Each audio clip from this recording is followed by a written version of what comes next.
निवडणूक तुम्ही लढवली आणि जिंकली. मी पहिल्यापासून सांगतो होतो की ही आम्ही निवडणूक जिंकणार आणि आमच्या पद्धतीने आम्ही जिंकणार, आम्ही कुणाचं ऐकणार नाही असे आम्ही सांगत होतो.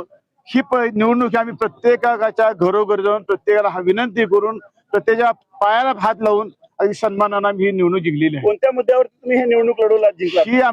ही जी निवडणूक आहे या तालुक्याचा या मतदारसंघाचा आम्ही विकास करणार आणि विकासासाठी आमचे शिवसेनेचे पालकमंत्री सरनाईक साहेब हे आम्हाला मदत करणार आहेत. यासाठी आम्ही निवडणूक जिंकलेली आहे. परंतु जिल्हा परिषद समितीला शिवसेना चिन्ह आम्हाला दिले नसल्यामुळं आमचे समाजवादी पार्टीचे महाराष्ट्र प्रदेश युवक अध्यक्ष कृष्णाभाई रुसकरे आहेत, त्यांना आम्ही विनंती केली की आम्हाला तुम्ही चिन्ह आम्हाला द्या. त्यांनी दोन्ही चिन्ह आम्हाला दिले आणि समाजवादी पार्टी आम्ही आमची ताकद दाखवून दिली. हो, महत्वाचं म्हणजे लेकीनं आणि लेकानं विजय मिळवला. काय आनंद या दोघांनाही गेल्या 25 वर्षापासूनचा घरातील अनुभव आहे आणि हा अनुभव त्यांना माहित आहे की घरी आलेल्या लोकांना चहापाणी करायचं, लोकांना प्रेम द्यायचं, लोकांचं मन जिंकायचं, लोकांशी आले कामं करायची, या कामं केल्याचं हे प्रतीक आज आहे. त्यामुळं जनतेने मला सहकार्य केलेलं, माझ्या दोन्ही लेकराला सहकार्य केलेलं आहे. पुढील दिशा काय असेल आता? पुढील दिशा उद्याच्या जिल्हा पंचमी जिल्हा परिषद आम्ही आमच्या सर्व कार्यकर्त्याला विचारात घेऊ आणि आम्ही निर्णय विचारात घेऊन करू. आमचं समाजवादी पार्टी महाराष्ट्र युवकचा प्रदेशाध्यक्ष मंगरुळ जिल्हा परिषद गटामध्ये माझी बहीण सीमाताई भैरवनाथ माडजे रोजकरी हिने उभा होती आणि मी आरळी गणामध्ये पंचायत समितीचा उमेदवार म्हणून उभा होतो. या मंगरुळ गटातील सर्व जनतेने आमच्यावरती प्रेम दाखवले. खरोखर मनापासून सर्वांचे मी आभार मानतो आणि जनतेचे काम करण्यासाठी मी कधीही तत्पर आहे. माझ्या वडिलांनी आजपर्यंत 25 ते 30 वर्ष झालं या गोरगरीब जनतेचे काम केलेले आहेत.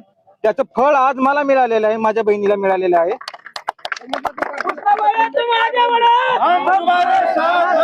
जिल्ह्यात समाजवादी पार्टीचा तुम्ही पहिला मी उमेदवार आहे. मी पंचायत समिती उमेदवार, बहीण जिल्हा परिषद उमेदवार समाजवादीची पहिल्यांदा आलेली आहे. काय महत्त्वाचं असणार आहे तुमचा?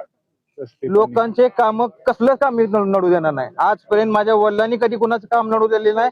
रस्ते असू द्या, पंचायत समितीच्या जी काही स्कीम आहेत ती सगळ्या स्कीम मी गोरगरिबापर्यंत पोहोचण्याचं काम मी करणार आहे.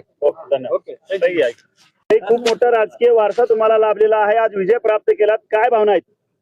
मी सीमा भैरवनाथ माडजे, मी मंगरुळ गटातून उमेदवार म्हणून उभे होते. जनतेने मला भरघोस मतांनी निवडून दिलेलं आहे आणि माझ्या भावालाही. कारण माझ्या वडिलांनी 25 वर्ष ह्या तालुक्यात खूप कष्ट केले, लोकांची कुठलेही काम कधीच नडू दिलेलं नाही. त्या कष्टाचं फळ म्हणून लोकांनी आज आम्हाला आशीर्वाद रूपे आम्हाला मतदान करून निवडून दिलेलं आहे. काय कामं तुम्ही करणार आहात मतदारसंघात, काय ठरवलं का? जनतेचे म्हणजे काम आम्ही करणार, म्हणजे रस्ते कसे काय असले पाहिजेत किंवा आपल्या पाणी किंवा जिल्हा परिषद शाळा कशा असल्या पाहिजेत, हे महत्वाचं विजन माझं असणार आहे. कारण सगळ्यांसाठी शिक्षण हे खूप महत्वाची गोष्ट आहे आणि ते सगळ्यांना मिळालीच पाहिजे. निवडणूक तुम्हाला कुठेतरी जे आहे आरोप आणि प्रत्यारोप मध्ये घेरले गेली होती, हे विजय प्राप्त केला, काय वाटतं एकंदरीत? त्याला मी काय भेट नाही, कारण माझे वडील माझ्या पाठीशी खंबीरपणे उभे आहेत. म्हणजे अशा कुठल्या गोष्टी आम्ही कधीच घाबरलेल्या नाहीत. थँक्यू. म्हणजे महिलांसाठी सक्षम आहे की त्यांची कामं करण्यासाठी मी खूप सक्षम आहे आणि स्वतः मी माझ्या पदाचा वापर मी स्वतः मैदानात जाऊन करणार आहे सगळ्या गोष्टी.